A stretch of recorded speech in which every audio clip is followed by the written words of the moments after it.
Patch ടെസ്റ്റിന് വേണ്ടിയിട്ട് ഞാൻ എൻ്റെ കയ്യിൽ തേച്ചതാണ് കേട്ടോ. ഞാൻ കൈ ഒന്ന് ടാനൊക്കെ കളഞ്ഞ് വന്നതാണ്. പക്ഷേ ഇന്നലെ കോയമ്പത്തൂർ യാത്രയോട് കൂടി എൻ്റെ കൈ പിന്നെയും ടാനായിരിക്കുകയാണ്. നമുക്ക് നോക്കാം. ജസ്റ്റ് പാച്ച് ടെസ്റ്റ് ഉദ്ദേശിച്ചിട്ടുള്ള 5 മിനിറ്റ് വയ്ക്കാനേ. ഇത് മസാജ് ചെയ്യുമ്പോൾ ഇങ്ങനെ ഒരു ബ്ലാക്ക് കളർ സാധനം വരും കേട്ടോ.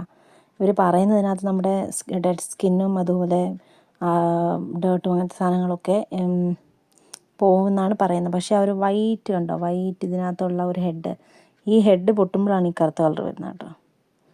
അപ്പോൾ ഇത് ആക്ച്വലി ഇവർ ഇതിനകത്തുള്ള ഓൾറെഡി ഇട്ട കറുത്ത സാധനമാണോ അത് എൻ്റെ കയ്യിലുള്ളതാണോ എന്ന് എനിക്ക് മനസ്സിലാവുന്നില്ല. Let's see. കുറച്ച് നേരം മസാജ് ചെയ്യുമ്പോഴത്തേക്കിനും നമുക്ക് ഇതുപോലത്തെ ഒരു ഡേർട്ട് വരുന്ന പോലെ ഇങ്ങനെ ഫീൽ ചെയ്യും കേട്ടോ. ഇത് ഞാൻ നിങ്ങളെ ഇത് കൈ മസാജ് ചെയ്തുകൊണ്ട് കാണിക്കാത്തതെന്ന് വെച്ചാൽ ഞാൻ ആക്ച്വലി പെട്ടെന്നൊരു പാച്ച് ടെസ്റ്റ് നടത്താമെന്നുള്ള പ്ലാൻ ആയതുകൊണ്ട് സ്റ്റാൻഡിലൊന്നും ക്യാമറ വെച്ചിട്ടുണ്ടായിരുന്നില്ല കേട്ടോ. അതുകൊണ്ടാണ് ഇത് ഇങ്ങനെ കാണിച്ചതെന്നുണ്ട്. ഇങ്ങനെ ഡീറ്റെയിൽ ആയിട്ട് ഞാൻ എന്തായാലും കാണിക്കും. ഇത് ജസ്റ്റ് ഒരു സാൻഫീൻ്റെ ഒരു നോർമൽ പാച്ച് ടെസ്റ്റ് എന്നുള്ള രീതിയിൽ മാത്രം എടുത്താൽ മതിയേ. എനിക്ക് വേറെ ഓപ്ഷൻ ഇല്ലാത്തതുകൊണ്ടാണ് ഞാൻ സെൽഫി ക്യാമറയിൽ ഇതെടുക്കുന്നത്. ഇത് അപ്ലൈ ചെയ്ത് വെച്ചിട്ട് 5 മിനിറ്റ് ആയ ജസ്റ്റ് നമുക്കിതൊന്ന് വൈപ്പ് ചെയ്തെടുക്കാം. ബാക്ക് ക്യാമറയിൽ കാണിക്കാവേ. ഇതാണ് ബാക്ക് ക്യാമറയിൽ. സത്യം പറഞ്ഞാൽ എനിക്കൊരു ചേഞ്ചും തോന്നുന്നില്ല.